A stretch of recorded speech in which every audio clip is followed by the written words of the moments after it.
expect you to do?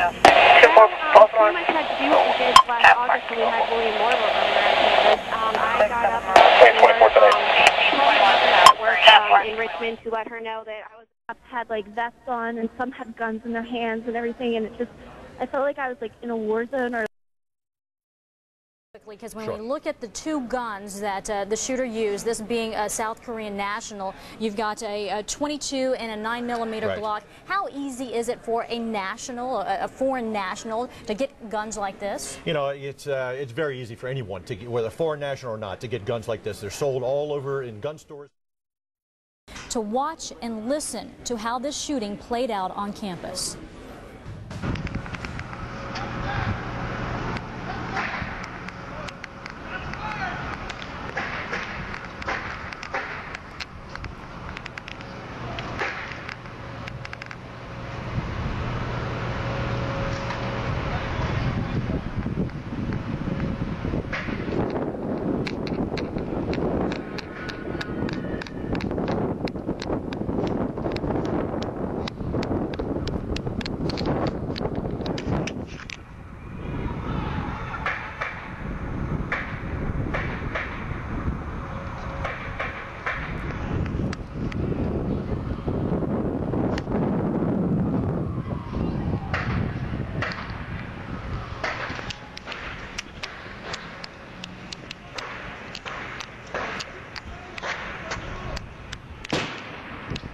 Whoa!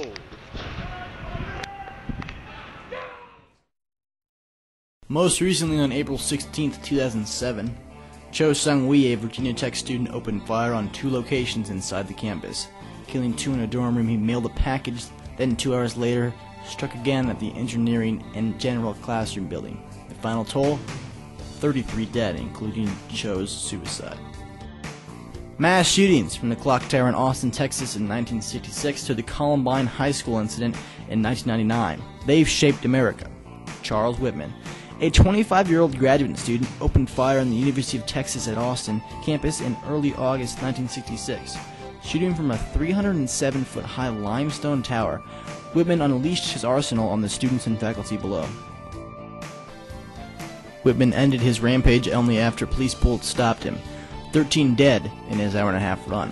The total went up to 15 after it was later known that he had killed his wife and mother, saying in his final letter that it was done to prevent them from embarrassment.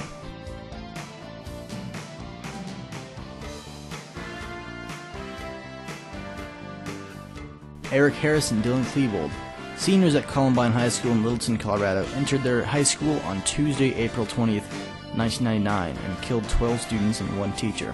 The 2 planned the attack for over a year. A combination of explosives, diversions, and firepower rounded out the 18-year-old's plans. Looking for jocks and athletes as their first victims, they opened fire on the student population. After the SWAT team had entered the building, the 2 killed themselves. Since the gun was created centuries ago, the ongoing debate has rocked the world. Who should own them? What restrictions should be in place? Does the Second Amendment allow guns to be owned by everyone?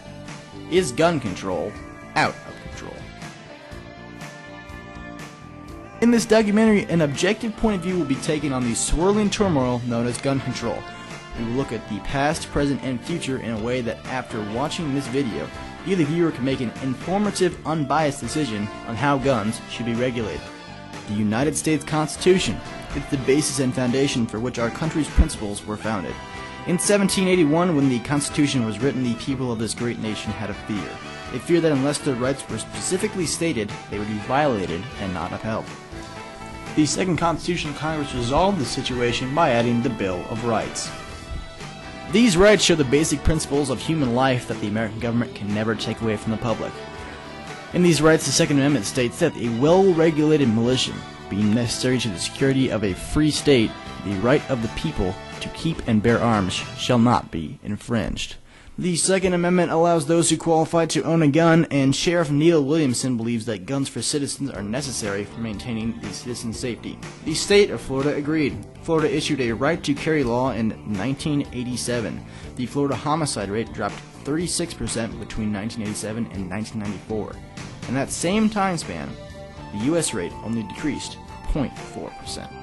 I'm a supporter of the Second Amendment, which means that every person has a right to protect themselves. They can't rely on the police. The sheriff's office right now only has 7 deputies in the entire county. And if you have help, who are you going to call? You can call the sheriff's office, but it may be 15 minutes, 20 minutes, 30 minutes before they get your call for help. So I want to rely on myself. I mean, I'm sure the citizens want to rely on themselves. The crooks right now know the families driving down the streets or out in their farmhouses probably can't carry a gun legally, and they're easy prey. They're easy marks for the crooks. Steve Brown, spokesperson for Mike Madigan, the Illinois Speaker of the House, thinks that statistics can be misleading. I'm not sure I've ever read anything that suggests there's a correlation between concealed carry and an actual reduction in homicides, that people who carry weapons were able to better defend themselves or were able to fend off an attacker or thwart a murderer. It's an interesting number, but statistics can tell a lot of different stories in a lot of different settings. Steve Welch is a high school history teacher at Glenwood High School who strongly advocates stricter gun control. First of all, was that a good law, and was that a law that was in response to a really strong lobby, a lobby that was too strong to begin with, that might have gone a bit awry? Was it a good law in response to a rationale or a point of view that would cause that kind of feedback? So the first thing I'm going to ask you to repeat part of that question in a second, but the first response I want to make is I don't think that was a great law. I think that was an excess of democracy. Even though there is disagreement that these right-to-carry laws reduce crime so much, they may be implemented in more states. It has been proven that when citizens have right to carry arms, violent crimes decrease. So, to answer your question, yes. I think that if a concealed carry type law was passed, and I'm talking about not just a blanket concealed carry where just anybody can carry one. It has to be strictly regulated. People can't have criminal records, no felons, no signs of mental or alcohol abuse. These are things that, and it should be left up to local control of maybe the sheriff to says who gets a gun and who doesn't. In the time span of these right-to-carry laws, 220,000 licenses were issued.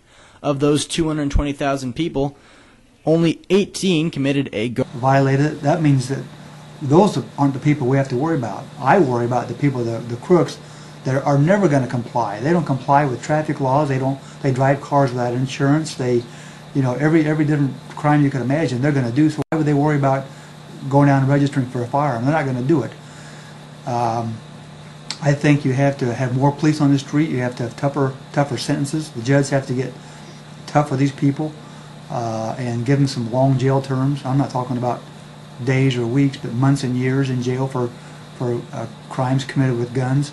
Steve Brown thinks that regardless of licenses, criminals will obtain weapons. Well, I think you'll find a lot of instances where guns were stolen from homes or stores, used in burglaries, were used in crimes.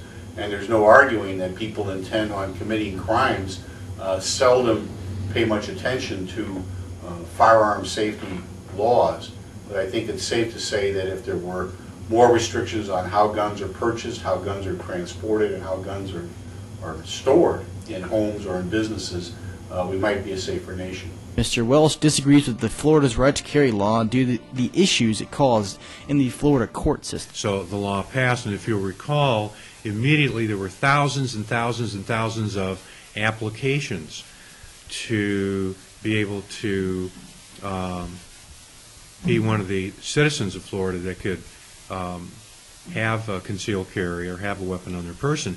And most, if not all of those applications were frozen until the court system could rule and until it could distill this particular law. And I don't think very many, if any, were ever granted. The next step for Democrats and Republicans. Where do NRA members push their support now?